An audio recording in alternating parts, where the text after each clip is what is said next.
Et nous sommes à présent avec Nicolas Corot. Bonjour. Bonjour. Alors tout d'abord, merci de nous accueillir dans vos murs, ou plutôt même à côté À d'ailleurs. côté, oui, bien sûr. Dans Bienvenue. un cadre plutôt magnifique en fait. Vous avez de la chance d'être ici, vous. Ah oui, on a une superbe vue sur la baie de Goulevin.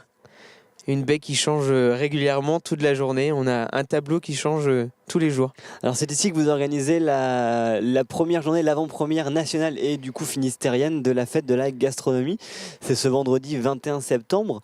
Quel est l'objectif de cette journée ?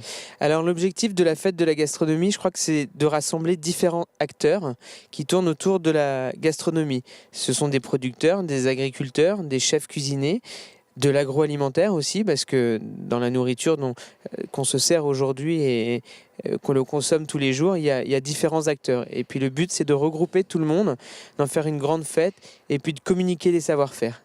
Alors cette fête, donc elle est gastronomique, on l'a compris, elle s'installe dans un paysage où vous invitez notamment pas mal de personnalités pour en parler. Il y aura notamment Sylvia Pinel, elle est ministre déléguée à l'artisanat, au commerce, au tourisme, si je ne dis pas de bêtises. Oui. Quel est l'intérêt de cette rencontre avec elle ? Eh bien, l'intérêt avec Sylvia Pinel, c'est alors tout d'abord de montrer le Finistère, la Bretagne, de communiquer sur la terre, sur ce qu'on sait faire en Bretagne. On nous avait reproché un petit peu l'année dernière que les Bretons étaient un petit peu à l'écart de cette fête de la gastronomie et on a voulu montrer cette année qu'on était présent. Ça va être l'occasion aussi de parler des produits locaux, je suppose ?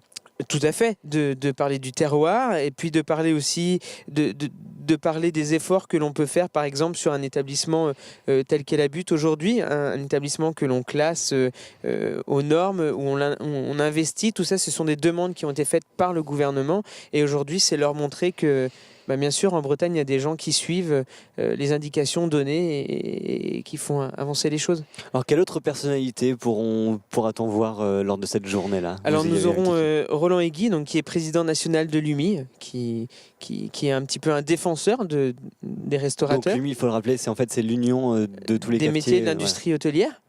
Nous avons des critiques gastronomiques comme Perico Légas, comme Jean-Claude Ribaud aussi, du Monde. Et puis plusieurs chefs. Nous avons Régis Marcon qui sera présent, un 3 macarons Michelin. Et puis beaucoup de chefs qui viennent d'Alsace, qui viennent aussi de Bretagne, Olivier Belin, Patrick Geffroy, Julien Bins.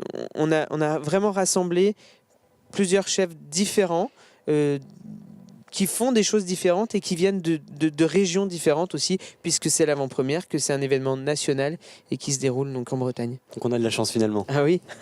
Et autour de toutes ces personnes-là, il va y avoir des débats, notamment on pourra parler avec eux. Quels vont être les thèmes abordés ? Alors on a une conférence qui va se tenir donc à la mairie, à Plouidère, avec Perico Légas et puis Roland Aiguy, donc président de l'UMI, sur l'agriculture, la gastronomie et la santé. Je crois que c'est un moment qui va être très important dans la journée parce que c'est ce qu'on défend tous aujourd'hui. L'agriculture, la santé, c'est savoir manger des bons produits, savoir manger des produits de saison. C'est sûr que si on mange une tomate en plein hiver, elle sera forcément...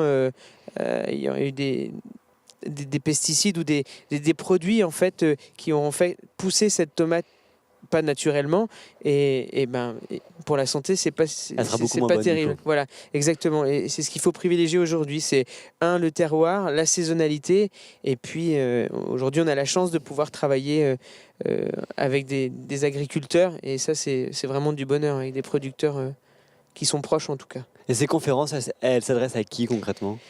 Alors au grand public, puisque le grand public a été invité à ces conférences, et puis à des gens qui sont issus ou de la gastronomie, ou des producteurs, ou de l'agroalimentaire. Voilà, on aura sûrement aussi des élèves de l'école de Plouidère qui assisteront un petit peu, qui d'ailleurs seront sur la fête le matin. Et durant cette journée, vous organisez également tout un tas d'ateliers finalement.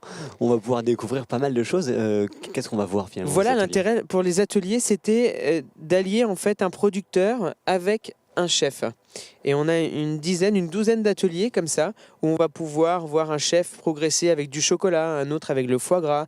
Et on va participer, les personnes vont participer par groupe de 12.